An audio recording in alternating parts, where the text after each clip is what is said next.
Журналист Николай Третьяков Калымчанин қалыма күстәқтірден аттақ кенегетін сүрақтеніті орта қалыма коратыгар улустағы Кин библиотека болан асты. Александра Хабычаров сырдадар. Кин библиотека хинен дайы литературный түмсүсі тихиләхті бүләлер, түмсүчелеттері саңа тақсыбыт кенегені сүрақтері үтөгестәқтір. Ол күрдік журналистикай гетігер биохан сыл берін иләхті бүләлән кәлбіт, білеген бачоттақ сынялан оларыр Николай Третьяков Калымчанин қалыма күстәқтірін туғынан сұрыбыт кенегеті бұда сырыға бәрт сәргәқтік сүрақтенне. Бәйім күйе оқ бұттанду, қайдақты оғардақ біттен, күстәқ жоныр тұстырын аған дейіргейбін, кене күй біттерін, көтақ біттерін, сөк біттерін, ақтақ бұна. Просто бәйім ол онды егер хиліпі күтті сананамын.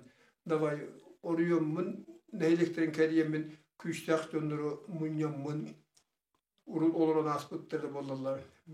Бесеранлар бұн мұнямын тоқ-тоққа. Күстәқ жоныр тұстырынан тұғыр хұрыйыққа дед. Кенегін тақтады дәмәлі жоғыз.